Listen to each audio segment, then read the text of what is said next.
auto sales, and I pay a lot of attention to auto sales. It's a big ticket item, and at a steady state, they're usually 17.5 million units at an annualized rate here in the United States. We know because of chip shortages that they were very depressed for a long time. So one would have thought pent-up demand was increasing. Well, chip availability clearly is easing, and yet auto sales dropped from 13.3. Remember I said steady state is 17.5 and we haven't been there in a long time. They dropped slightly to 13.2. And they probably moved up more because of electric vehicles, certainly more because electric vehicles are booming and traditional gas-powered cars sales are floundering. So this is a big problem for the auto manufacturers. We're concerned that the Fed's overdoing it. We wish the Fed would focus on some of these leading indicators of inflation, because by jacking up interest rates from here, they're going to make this recession worse. In this video, Cathie Wood of ARK Invest comes out swinging, warning the US is in recession, the Fed is severely f***ing up, and flags collapsing sales of ICE vehicles, warning things will not end well for legacy automotive manufacturers who still seem to be in denial. And before we get into it, if you want to instantly unlock over 100 exclusive videos, plus my 10-year Tesla stock price targets and loads of other perks, including optional access to my Tesla valuation model, join our growing community of thousands of supporters on Patreon with the link in the pinned comment. You can also pick up some Tesla, Elon, and investment themed merch in the merch store. So let's watch these quick highlights from the latest in the know with Cathie Wood of ARK Invest. We do think we're in a bottoming process.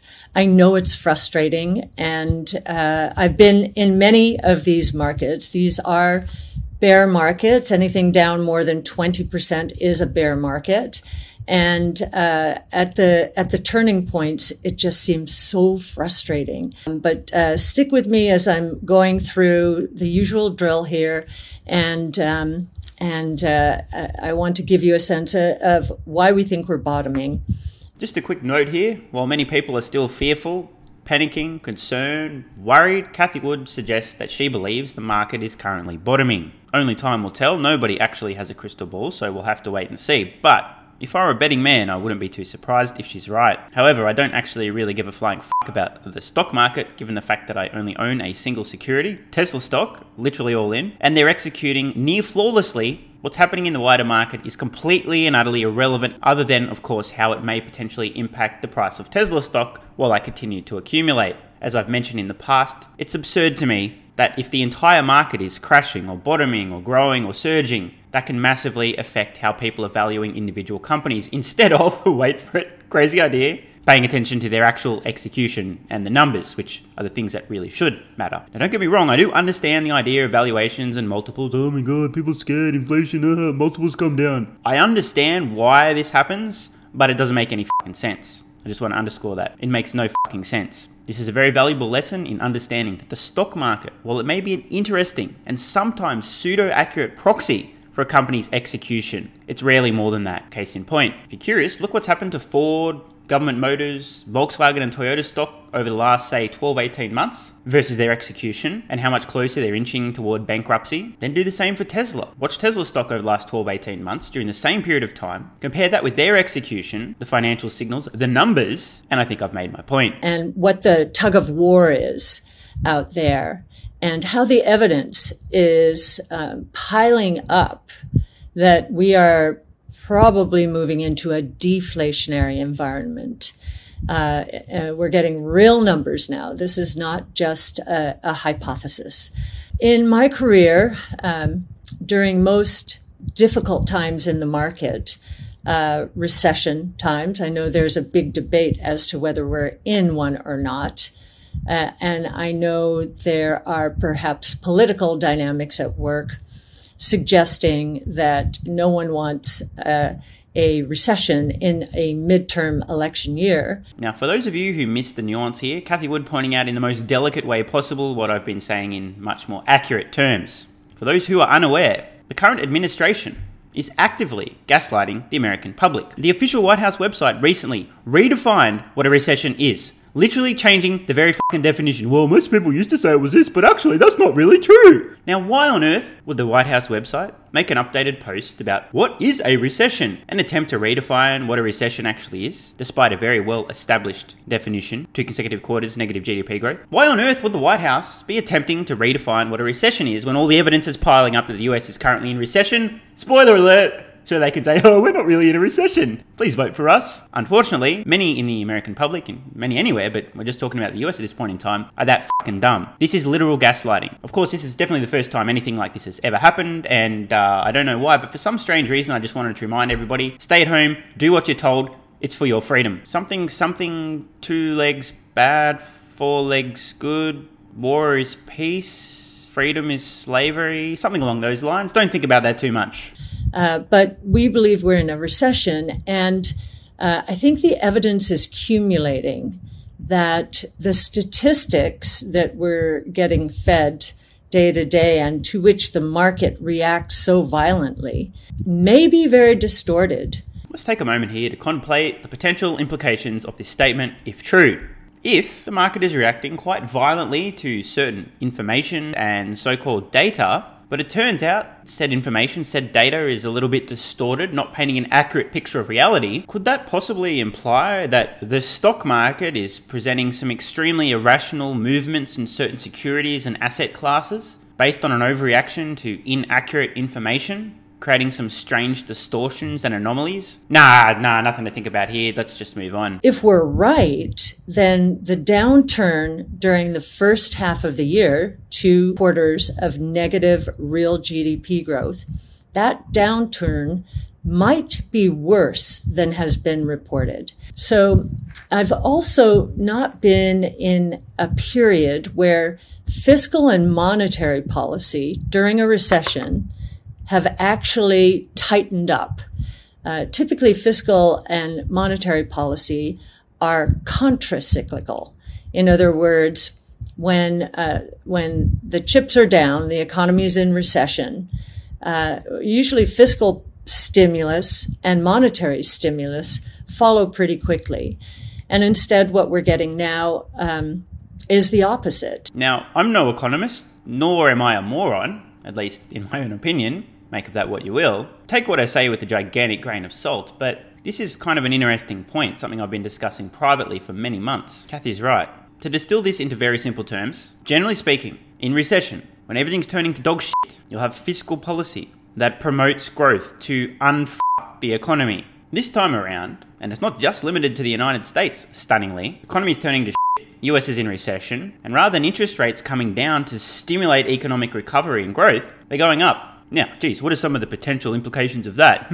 Let's see. Crash the housing market, pretty high chance, yep, tick. Destroy consumer confidence, which causes less spending, which even further fucks the economy, tick. I do find this puzzling, really puzzling. I got a funny feeling in a few months' time we're going to see the Fed, and in Australia, for the Aussies watching, the Reserve Bank of Australia, rapidly reverse course. Oops, oh fuck, we overcorrected. Or how could we possibly have known that increasing interest rates while everything was turning to would cause things to be even worse? But of course, like I said, I'm no economist, so I don't know what the fuck I'm talking about, which I guess would probably put me on even standing with many of the people making the financial decisions at the moment. Fiscal policy tightening, including the Inflation Reduction Act. I love Cathie. Now, if you didn't catch that, the Inflation Reduction Act, the inverted commas there, is because this is actually the Inflation Induction Act, a second example of gaslighting in this single video. Hey, it's not a recession if we change the definition of a recession. And if we call it the Inflation Reduction Act, then people will think that it's going to reduce inflation, even if it does the exact fucking opposite, because people are dumb. At least most people. It makes me really sad, honestly, just sad for humanity that you can label something Inflation Reduction Act and there's a bunch of morons who will assume, oh, it says Inflation Reduction Act. It's going to reduce inflation. Inflation is bad. That's why my milk costs more money. Just in time for the midterm elections. The gaslighting is strong with this administration. I appreciate and respect the fact that Cathie Wood has called this bullshit out, of course, much more delicately than somebody like myself would. And don't forget, war is peace, freedom is slavery, and ignorance is strength. Fiscal policy tightening, including the Inflation Reduction Act, and monetary policy tightening, and tightening aggressively. One of the things that concerns us is because they are so fearful, the Fed members have taken the Fed funds rate up from 25 basis points, so 0.25%, to 250 basis points, 2.5%, in the span of a half year. That's a tenfold increase. Yeah, it is. And yeah, probably doesn't end well. And did you notice the terminology Cathie Wood used there? Because they are so fearful. Hit the nail on the head. An extremely emotional response to something that should be thought about logically and rationally and reasonably, rather than acted on emotionally. I don't think this ends well. But as I said, I don't know what I'm talking about, so hey, let's just leave it to the experts, who seem intent on destroying housing values in the United States, tanking the economy further, and doing even more damage while the US is currently in recession. For most of the last decade, very low interest rates, very little movement in interest rates, and now all of a sudden, a tenfold increase in short-term interest rates. Many people are using the level of interest rates to suggest that this is not really tight monetary policy. It's only 2.5% on the interest rate. But I really believe that change has been a tremendous shock to our system and certainly to housing. We're seeing statistics, and I'll go into them in a moment, all over the place, that housing is in a recession. And I do believe we're seeing evidence that prices are going to follow. So we're concerned that the Fed's overdoing it. You and me both, Cathie. And that in invoking Volcker's name twice, outright and then indirectly twice, that Chairman Powell was basically going to say, we're keeping at it, and we almost don't care what happens to the economy. I think she might be onto something. And in the statement, it was very interesting. There was no focus on real economic activity. The only focus was on inflation. So that was a clear message. We don't care. We just want 2% inflation. So we wish the Fed would focus on some of these leading indicators of inflation, because by jacking up interest rates from here, they're going to make this recession worse. It's almost as if Cathie Wood both has a brain and a comprehensive understanding of basic economics. By the way, great book if you can get through it. No, really, check out the book, Basic Economics. In terms of other economic indicators, retail sales in the latest month and personal consumption expenditures, both flat, and this is in real terms, and auto sales. And I pay a lot of attention to auto sales. It's a big ticket item. Make sure you guys are paying attention. This is super important. And then at a steady state, they're usually 17.5 million units at an annualized rate here in the United States. So we know because of chip shortages that they were very depressed for a long time. So one would have thought pent-up demand was increasing. Well, chip availability clearly is easing. And yet auto sales dropped from 13.3. Remember I said steady state is 17.5, and we haven't been there in a long time. They dropped slightly to 13.2. All right, we're going to talk about this. Based on these numbers, automotive sales in the US are down about 25% from steady state. Now let's go through the logic of this. As we know, there was a global chip shortage, meaning automotive manufacturers couldn't produce as many vehicles as they wanted to and as they had demand for. This should, as Cathie points out, just a bit of deductive reasoning here, have created pent-up demand, additional demand, because for a long period of time, existing demand wasn't able to be met. So you would assume it's like a dam. The floodgates are about to open. As the chip supply issues are alleviated, automotive manufacturers can scale back up production and sell more vehicles, significantly above steady state for a period of time. Yet even with the chip shortage alleviating, these bottlenecks easing, automotive sales in the US down about 25%. Now, as I called months ago, and as I'm going to continue to call, I personally believe that legacy automotive manufacturers, specifically in the United States, are hiding behind the excuse of a chip shortage, when the truth is, consumer sentiment has flipped on ICE versus EVs. We're at the tipping point.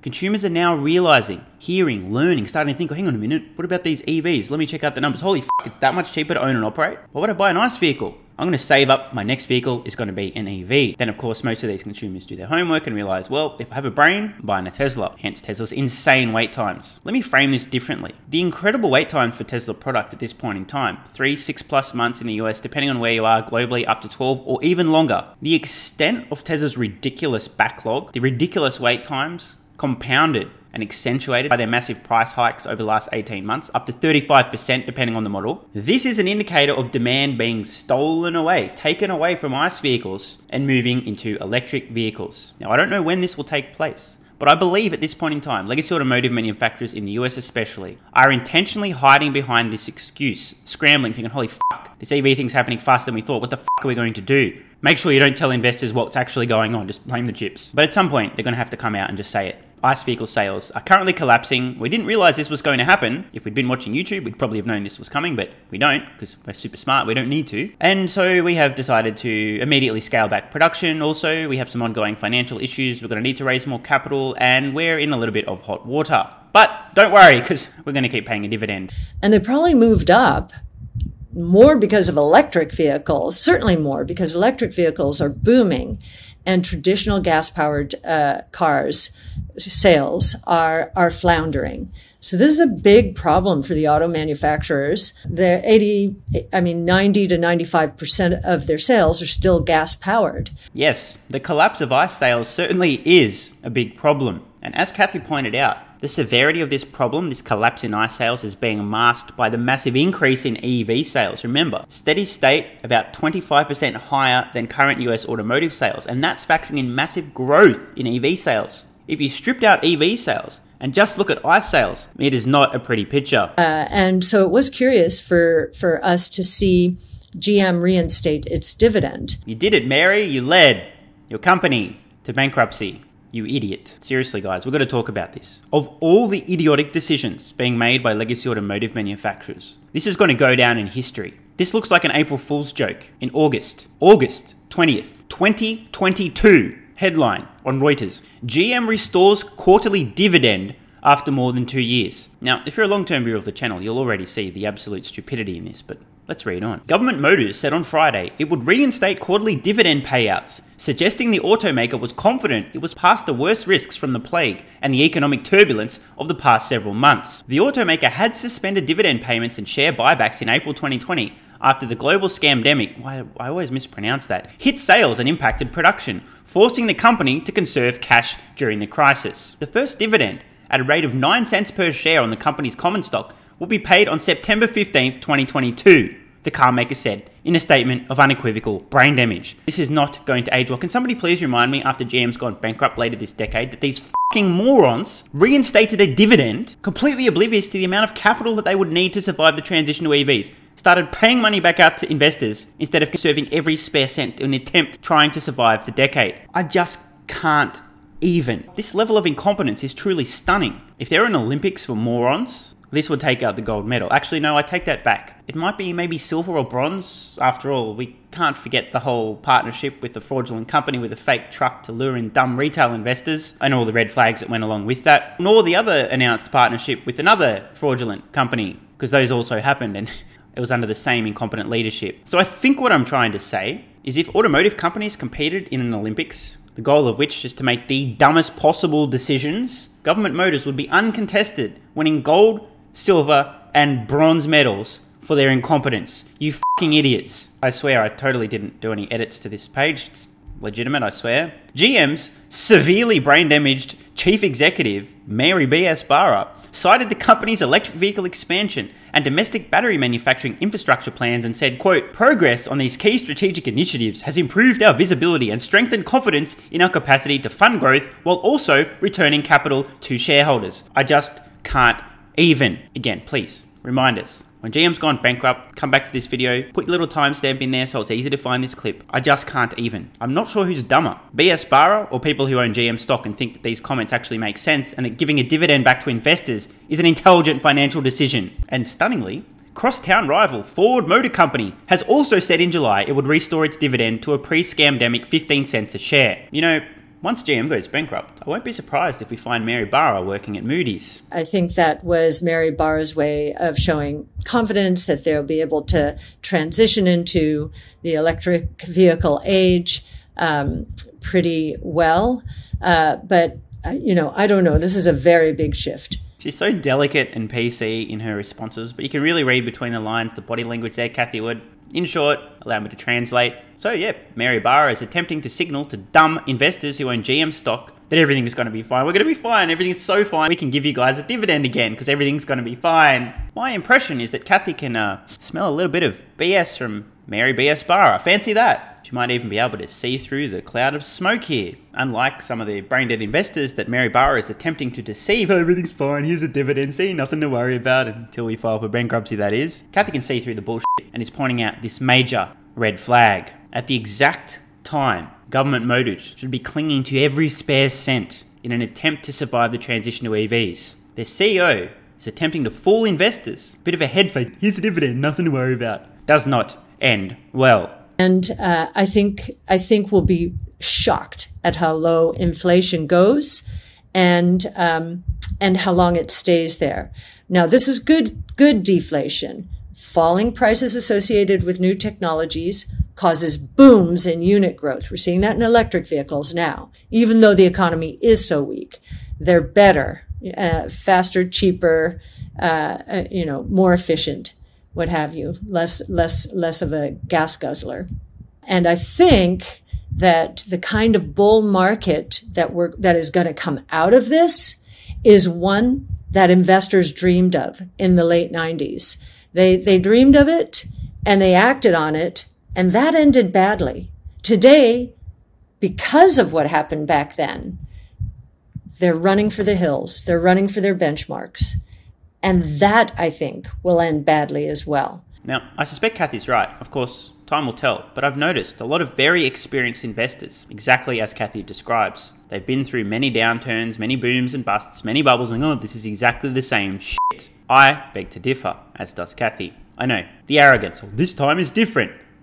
It really is. Of course, like I said, I don't know anything, and I could be very embarrassed in 10, 15 years' time, but if I were a betting man, I would be betting on absolutely ridiculous growth in many of these disruptive technologies. Don't get me wrong, I expect a very bumpy ride. I also don't expect the stock market overall is going to understand what's happening for many years. But I really do believe we are entering an era of hypergrowth and abundance. Now, to be clear, there will be a lot of losers, a lot of carnage amid this disruption. But these technologies really are ready for prime time. Batteries, electric vehicles, self-driving cars, artificial intelligence, genomics, on and on and on and on and on. And as Cathie points out, I think many investors, especially those with a lot of experience, are looking back, citing previous examples historically. Oh, I remember when this happened last time. It's exactly the same. But again, I beg to differ. Of course, if I'm staying in my lane, the one thing I'm very, very confident about, the EV disruption. Tesla has won the decade. The autonomy disruption. Tesla has won that race as well. Given the fear and panic in the stock market, Tesla has been absolutely pounded, and I'm referring to Tesla's stock, over the last 12 months. Approaching all-time highs, then getting smashed back down, approaching another all-time high, getting smashed back down,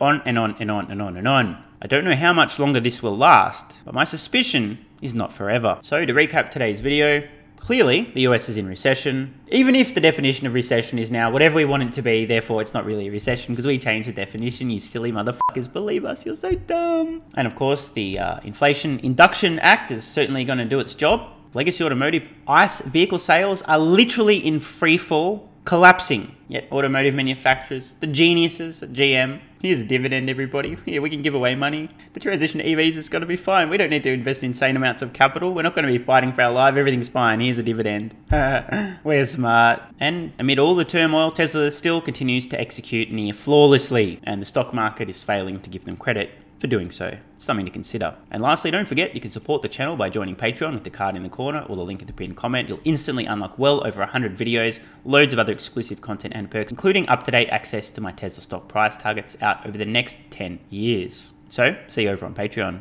I'm Stephen Mark Ryan, this is Solving the Money Problem, and I love you all. Hey guys, thanks for watching. If you want to support the channel and instantly unlock over 100 exclusive videos, plus my 10-year Tesla stock price targets and loads of other perks, including optional access to my Tesla valuation model, join our growing community of thousands of supporters on Patreon with the link in the pinned comment. You can also pick up some Tesla, Elon, and investment-themed merch in the merch store. And if you're still watching, you're awesome. Please let me know your thoughts on today's video in the comments below, and click the card on screen now to watch the next video.